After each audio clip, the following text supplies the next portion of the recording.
গল্পের নাম সুখের খোঁজে। গ্রিস গার্ডনার একজন সাধারণ মানুষ, তার জীবনে দুঃখের যেন শেষ নেই। সে সান ফ্রান্সিসকো শহরে স্ত্রী আর ছোট ছেলেকে নিয়ে কোনো রকমে দিন কাটাচ্ছে।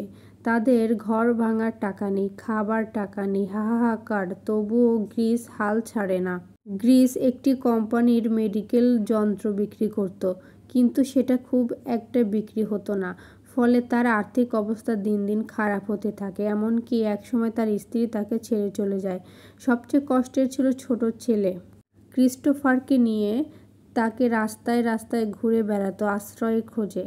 এক রাতে তাদের থাকতে হয় এক স্টেশনের বাথরুমে। ছেলেটা বাবার কোলে ঘুমিয়ে পড়ে, আর গ্রিস দেয়ালের সাথে হেলান দিয়ে চোখের পানি চেপে যায়।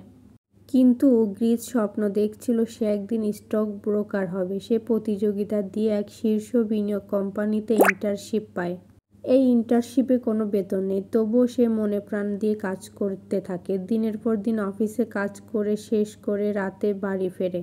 আসলে বাড়ি তো নেই, রাস্তায় তাদের বাড়ি। দাঁড়িয়ে স্টেশনে হোমে ঢোকার চেষ্টা করে, অনেকে ঢুকতে পারে না, বাইরে রাস্তায় থাকতে হয়।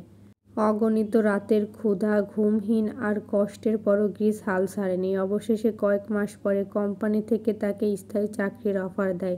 সে এতটাই খুশি ছিল যে অফিসে থেকে বেরিয়ে দাঁড়িয়ে রাস্তায় চোখে পানি ফেলছিল।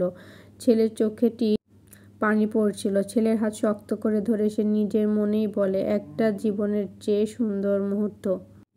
এইটা আমার জীবনের সবচেয়ে সুন্দর মুহূর্ত। এরপর গ্রিস ধীরে ধীরে নিজের কোম্পানি খুলে কোটি টাকার মালিক হয়ে যায়। আর সে তার এই সংগ্রামে তার ছেলেকে পাশে পেয়েছে। সুখ কখনো হঠাৎ আসে না, তাকে খুঁজে পেতে লড়াই করতে হয়।